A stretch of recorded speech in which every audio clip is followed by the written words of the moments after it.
નમસ્કાર મિત્રો, કરુણા ટોક્સમાં આપનું સ્વાગત છે. હું છું કિશોર ડોડિયા. મિત્રો, અ, ચોમાસાની સિઝન ચાલે છે અને ચારે તરફ હરિયાળી, લીલોતરી ખીલી છે. અને આવી સ્થિતિમાં જ્યારે ફરવા જવાનું થાય ત્યારે આપણે સામાન્ય રીતે આજુબાજુ જે પ્રકૃતિ ખીલી છે ત્યાં જવાનું વિચારતા હોઈએ છીએ. પણ બરડા ડુંગરમાં એક અલૌકિક જગ્યા આવેલી છે, ખિલેશ્વર મહાદેવ.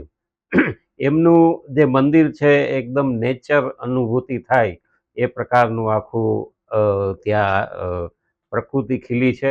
તો આવો એ વિશે માહિતી આપવા માટે આજે પર્યાવરણવિદ અને અનેક વૃક્ષો જેમને વાવેલા છે એવા ભરતભાઈ સુરેજા સ્ટુડિયોમાં ઉપસ્થિત છે. ભરતભાઈ, આપનું ખૂબ ખૂબ સ્વાગત છે. નમસ્તે. નમસ્તે. ભરતભાઈ, એક તો બરડા ડુંગરમાં, આમ તો બરડા ડુંગર એટલે સિંહનું બીજું રહેઠાણ આમ તો. હાજી. પણ ત્યાં પ્રકૃતિ જબરજસ્ત. હવે અત્યારે ચોમાસું છે એટલે ખીલી છે, પણ પેલા ત્યાંનું આખું સ્થળનું વર્ણન મને થોડુંક સંભળાવો. એટલે રાજકોટથી લગભગ અંદાજે 150 કિલોમીટર દૂર. હા. ને ભાણવડથી 10 કિલોમીટર બાજુમાં આ બરડા ડુંગરનો આખો વિસ્તાર આવેલો છે. ભાણવડથી પોરબંદરનો વિસ્તારની વચ્ચેનો જે આખો એરિયો છે એ આખો હિલી એરિયો છે ને બરડા ડુંગર તરીકે બરડા હિલનો એરિયો છે. અડધો જામનગર જિલ્લામાં આવે છે, અડધો પોરબંદરમાં વિસ્તારમાં આવે છે. તો આ અત્યારે એની જે કુદરતી માહોલ છે એમાં એક્ઝેક્ટ વચલા ભાગમાં બહુ પૌરાણિક મંદિર છે ને જામ ધર્માદા ટ્રસ્ટ, એટલે જામ સાહેબના હતા, એના બાપ દાદા વડવા, એને બહુ સારી રીતે એને સાચવી અને એને ડેવલપ કર્યું છે. બાજુમાં જ એક એવો ચેકડેમ બનાવ્યો છે કે ચેકડેમમાં 365 દિવસ પાણી ભરાયેલું રહે ને એનું ઓવરફ્લો થાય એટલે નીચે નાહવા માટેનો ફર્સ્ટ ક્લાસ 100-150 ફૂટનો હોજ બનાવ્યો છે ને બહુ ઇઝીથી માણસો નાહી શકે. દરરોજ પાણી ઉપરથી નવું તાજું આવતું જાય ને વાસીઓ નીકળતું જાય, એટલે ગમે એટલા માણસો આવીને એ હોજમાં નાય તોય સલામતીની દ્રષ્ટિએ નંબર 1 કહેવાય. ને નાહવા માટે જે લોકો ત્યાં ગયા હોય છે એ નાહ્યા વિના આવતા જ નથી, એવી આ તે પ્રાકૃતિક જગ્યા છે. આજુબાજુનો એરિયાનું આપણે કરીએ તો ત્યાં બરડા ડુંગરમાં 600થી વધારે વનસ્પતિઓનો નક્કી થયું છે કે ત્યાં એટલી વનસ્પતિઓ છે. આજથી અંગ્રેજોના વખતમાં જ્યારે જામનગરમાં જામ સાહેબનું રાજ ચાલતું હતું એ વખતે ઇન્દ્રજીત, જયકૃષ્ણ ઇન્દ્રજીત, એ કચ્છના પોતે રહેવાસી હતા અને વનસ્પતિ શાસ્ત્રી હતા.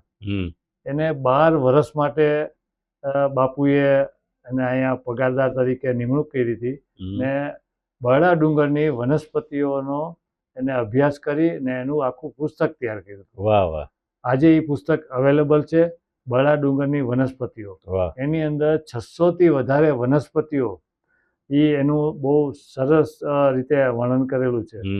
તો આટલો એક સમૃદ્ધ ખજાનો વનસ્પતિઓનો ત્યાં હાજર છે. તો આવું માહોલમાં બીજું કે ત્યાં એક ગીર સિવાય જો સિંહ તમારે જોવો હોય તો ગુજરાતમાં ક્યાં જોવા મળે? તો કે ભાઈ આ બરડા ડુંગરના. એટલે છેલ્લા 2 વર્ષ ત્યાં ગવર્મેન્ટે એને ઓપન મૂક્યું છે ને તમે ગવર્મેન્ટની જીપ્સીની અંદર બેસી ને ત્યાં તમે સિંહ દર્શન પણ થઈ શકે. એટલે આવું અલૌકિક જગ્યા છે. અત્યારે ચોમાસું છે એટલે કુદરતે ચારી બાજુ જબરજસ્ત પ્રકૃતિને ખેલેવી હોય ને આવે વખતે આપણે ત્યાં જો ફરવા જાય તો પશુ પક્ષીઓ વનસ્પતિઓ જબરજસ્ત જોવા મળે. સરસ રીતે જણાવ. અચ્છા, આપણે જે આયોજન છે એ કયા પ્રકારનું છે આયોજન? એટલે દર વર્ષે અમે અમારા મેમ્બરોને એક વખત તો કિલેશ્વર લઈ જાય છે. એમ ક્યારેક એવું છે કે વર્ષમાં 2 વખતે પણ કિલેશ્વર જવાનું થાય. હમ. તો ત્યાં અમારો હેતુ એ છે કે કુદરતની નજીક પહોંચે ને કુદરતને માણતા શીખે. ખાલી મંદિર છે એટલે દર્શન કરવાના માહોલમાં નહીં, પણ કુદરતને જાણો અને માણો. એટલે એ હેતુથી અમે લોકોને લઈ જાય છે અને અમારો હેતુ એ જ છે કે ટ્રેકિંગની સાથે કુદરતને જાણો અને માણો. વાહ. એટલે જે લોકો આવશે આમાં જોડાશે એને એ પણ ત્યાંની વનસ્પતિ અને આ જે બધું નોલેજ છે એ જાણવા મળશે. અચ્છા, ત્યાં આજુબાજુ બીજું કઈ જોવા જેવું ખરું? જો કિલેશ્વરની બાજુમાં આપણે જે કહી છે કે બળા ડુંગરનો આખો વિસ્તાર, એ ઘણા બધા નાના નાના મોટા મંદિરો છે. એમાં એક નવલખો મહેલ છે. 1200 વર્ષ પહેલા તે વખતે સોલંકી રાજી હતું ને સોલંકી રાજાઓ છે એ ગુજરાતમાં સૌથી સારામાં સારા રાજા હતા ને સૌથી ઝાઝા પીરિયડની અંદર એને રાજ કર્યું સોલંકી રાજ. તો એ લોકોના સમયમાં આ 9 લાખમાં બનેલું, એટલે આજથી 1200 વર્ષ પહેલા, એટલે એને નવલખો મહેલ કહે. અત્યારે થોડું ઘણું સરકાર એને હાચવે છે, નવું ડેવલપમેન્ટ કર્યું છે, પણ અંદરની જે મૂર્તિ ને એ બધું ખંડિત થઈ ગયું છે, પણ તમે ત્યાં જાઓ એટલે બહુ સરસ છે.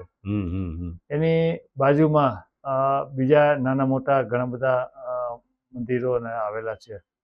એમાં સોનકંસારી એની પણ બહુ મોટી કહાની છે. તો સોનકંસારી એ વખતે જે થઈ ગઈ ને એનું જે રૂપ રંગ, જે એની હોશિયારી હતી, એને જોઈને લોકો કેટલા પાગલ થતા. તો એની આખી કહાની છે ને એનું ગામની ત્યાં જૂનું ખંડેરો પણ હજી અત્યારે અવેલેબલ છે. ત્યાં પણ જોવા જેવું છે કે જંગલની અંદર ત્યારે એક સમયે ત્યાં ગામ વસેલું હતું.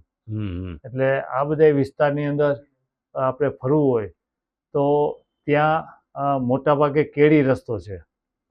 કેડી રસ્તામાં બીજું કોઈ વાહન તો જઈ નથી શકતું ને અત્યારે સેન્ચુરીને કારણે પૂર્વ મંજૂરી લઈ તમે જઈ શકો છો. એ ઉપરાંત ઘણા બધા નેસ છે ત્યાં આવેલા છે ને એ મોટાભાગે દૂધ ઉપર એનો ગુજરાન ચાલે છે. એનું એક વાહન છે એ છે ઊંટ. એટલે એ ઊંટની અંદર જ અત્યારે વાહનો દ્વારા એ લોકો પોતાનો માલ સામાન, પોતાનો રાશન, પોતાનું અનાજ કરિયાણાનું, એ ઉપરાંત પોતાનું જે દૂધ ઉત્પાદન થાય ત્યાંનો માવો, પેડા એ પણ વખણાય છે. તો એ શહેર સુધી પહોંચાડવા માટે ઊંટનો ઉપયોગ થાય છે ને ઊંટ દ્વારા એ લોકો શહેર સુધી પહોંચાડે. અચ્છા. એટલે ઊંટની સવારી ને એવું બધું એવું હોતું નથી, પણ ત્યાંના લોકલ માણસો છે એ કેડી રસ્તા સિવાય બીજો ત્યાં ઉપાય નથી, એટલે એ લોકો તો ઊંટ ઉપર પોતાની મુસાફરી કરતા હોય છે અથવા તો પગે ચાલીને કરતા હોય છે. પણ ત્યાં ઘણા બધા ઊંટ આવેલા છે ને બધા પાસે જે લોકો માલધારીઓ છે કે પોતાના પાસે બીજા ઢોર છે, ઘેટા, બકરા, ગાયું, ભેંસું, તો એ ઉપરાંત એક બે એની પાસે ઊંટ હોય જ છે. તો એ ઊંટ દ્વારા જ એનો પોતાનો વ્યવહાર ચાલે છે.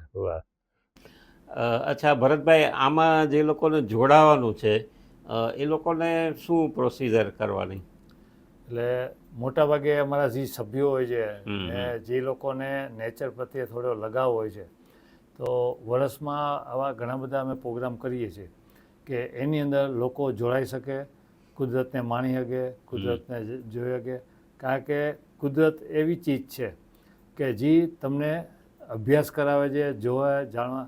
હવે પુસ્તકો એવા છે કે જે તમને ખાલી નોલેજ આપે છે, ઇન્ફોર્મેશન આપે છે, જ્ઞાન નથી આપતું. બરાબર. જ્ઞાન માટે તો તમારે કુદરતની વચ્ચે જ જવું પડે. બરોબર. તો એના માટે થઈને અમે ઘણા બધા દરિયાઈ કિનારાના પ્રવાસો કરતા હોય છે. આવા જુનાગઢના બરડા ડુંગરના, માઉન્ટ આબુના, એટલે એવા હિલ એરિયામાં, કુદરતની જગ્યામાં એવા ઘણા બધા વનસ્પતિઓને ઓળખવા માટેના, પ્રાણીઓને, પક્ષીઓને ઓળખવા માટેના અલગ અલગ કેમ્પ કરતા હોય છે. ને એ મોટાભાગે આપણા કોમર્શિયલ નહીં, પણ એક નોલેજ માટે વિદ્યાર્થીઓ, બાળકોને, બહેનોને અથવા તો મોટી ઉંમરના નહીં આપણે લઈ જાય છે ને આનો અભ્યાસ કરાવીએ છીએ. વાહ, સરસ. અચ્છા, આ જે પ્રવાસ છે એ પ્રવાસમાં તમે કીધું કે બાળકો પણ જોડાઈ શકે, મોટી ઉંમરના હોય એ પણ જોડાઈ શકે. તો આમાં એવું કંઈ ખરું કે સ્કૂલ હોય, દાખલા તરીકે કોઈ સ્કૂલ આખી હોય, અથવા તો એમને કંઈ ભાગ લેવો હોય તો એ રીતે ભાગ લઈ શકે? હા, લઈ શકે છે, પણ છેલ્લા એકાદ વર્ષ થયા ગુજરાતમાં 2-3 એવા એક્સિડન્ટલી કેસ થયા. એને લીધે એના નીતિ નિયમો બહુ કડક બનાવી દીધા છે. અચ્છા. કે જેને લીધે પ્રવાસ શક્ય જ નથી. કારણ કે તમે પ્રવાસ કરો તો તમારી બસનું એમાં લોકેશન શેર થવું જોઈએ, એ ક્યાં છે એનો જીપીએસ સિસ્ટમ એમાં હોવી જોઈએ, સાથે 2 પોલીસવાળા હોવા જોઈએ. હવે એ તો શક્ય નથી કે પોલીસવાળા તમારી સાથે આવે, કે 2 પોલીસવાળાને તમે કહો કે અમારી બસ જવાની છે, તમારે 2 અમારા ભેગા મોકલો, તો એ શક્ય નથી. ને એટલે મોટાભાગની સ્કૂલ છે એ અત્યારે એને પ્રવાસ છેલ્લા 1 વર્ષથી આ બંધ કરી દીધા છે કે ભાઈ અમે પ્રવાસ કરશું જ નહીં, કારણ કે સરકારના એટલા નિયમો કડક કર્યા છે ને તો એમાં પ્રવાસ શક્ય નથી. બરાબર. એટલે અમારી સંસ્થા કે અમે બધાને સલામતીની દ્રષ્ટિએ, કારણ કે આ સંસ્થાને હું લગભગ 42 વર્ષથી આ જોડાયેલો છું ને આવા નાના મોટા પ્રસંગો કરીએ જ છીએ. બરાબર. ને એક્સિડન્ટ એવી ચીજ છે કે તમે ઘરના ફેમિલી સાથે ગયા હો ને જો એક્સિડન્ટ થવાનો હોય તો થાય છે. તો એના માટે થઈને કેરફુલ ના રહેવું એ વસ્તુ જુદી છે, પણ કેરફુલ તમારે રહ્યો તો પછી એક્સિડન્ટથી બચવા માટે ઘણા બધા ચાન્સ તમને હોય છે. તો અમે બધાને પહેલેથી જ સૂચના આપેલી હોય છે કે ભાઈ ત્યાં આવું કેરફુલ રહેવાનું છે. આપણે જંગલમાં જાય છે તો બધાનો ડ્રેસ આવો હોવો જ જોઈએ, બધાએ બૂટ પહેરેલા હોવા જ જોઈએ.